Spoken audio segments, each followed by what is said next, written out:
വളരെ എളുപ്പത്തിൽ ഉണ്ടാക്കാൻ പറ്റിയ ഒരു 4 മണി പലഹാരമാണ് ഇത്.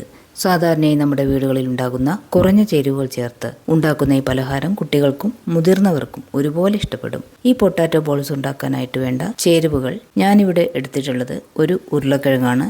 ഇത് വെച്ചൊരു 14 ബോൾസ് ഉണ്ടാക്കിയിട്ടുണ്ട്. കൂടുതൽ എണ്ണം വേണമെന്നുണ്ടെങ്കിൽ ഉരുളക്കിഴങ്ങിൻ്റെ അളവ് കൂട്ടുന്നതോടൊപ്പം തന്നെ അതിലേക്കുള്ള ചേരുവകളും കൂട്ടിയെടുക്കുക.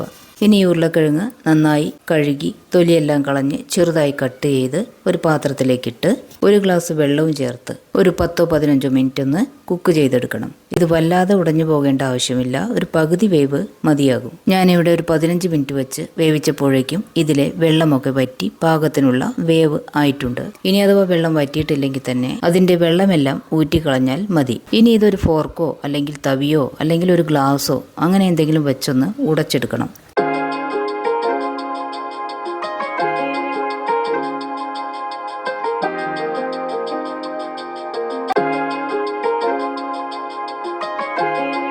ഒരിക്കലും മിക്സിയിലിട്ട് അടിച്ചെടുക്കരുത്, വല്ലാതെ അലിഞ്ഞു പോകാൻ പാടില്ല.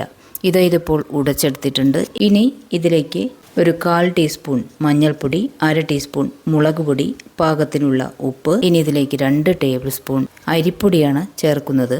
ഞാനിവിടെ എടുത്തിട്ടുള്ളത് പത്തിരിയൊക്കെ ഉണ്ടാക്കാനായിട്ട് കടകളിൽ നിന്ന് വാങ്ങുന്ന പാക്കറ്റ് അരിപ്പൊടിയാണ്. അതുപോലെ തന്നെ 1 ടേബിൾ സ്പൂൺ കുക്കിംഗ് ഓയിൽ, ഞാനിവിടെ സൺഫ്ലവർ ഓയിലാണ് എടുത്തിട്ടുള്ളത്. ഇതെല്ലാം ചേർത്ത് നന്നായി ഒന്ന് കുഴച്ചെടുക്കണം.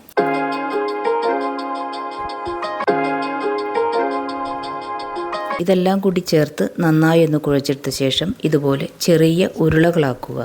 ഇനി ഒരു പാൻ അടുപ്പത്ത് വെച്ച് ചൂടായി കഴിഞ്ഞാൽ കുക്കിംഗ് ഓയിൽ, ഞാനിവിടെ സൺഫ്ലവർ ഓയിലാണ് ഒഴിച്ചിട്ടുള്ളത്. എണ്ണ ചൂടായി കഴിഞ്ഞാൽ അതിലേക്ക് ഉരുട്ടി വെച്ച ഉരുളകൾ ഓരോന്നായി ഇതിലേക്ക് ഇട്ട് വറുത്തെടുക്കുക. ശ്രദ്ധിക്കേണ്ട ഒരു കാര്യം, പൊട്ടാറ്റോ ആയതുകൊണ്ട് തന്നെ വളരെ പെട്ടെന്ന് തന്നെ മൊരിഞ്ഞു കിട്ടും. അതുകൊണ്ട് തന്നെ കരിഞ്ഞു പോകാതെ ശ്രദ്ധിക്കുക. ഇടയ്ക്കൊന്ന് ഇളക്കി ഒന്ന് മറിച്ചിടുമ്പോഴേക്കും ഇതിതാ റെഡി ആയിട്ടുണ്ട്.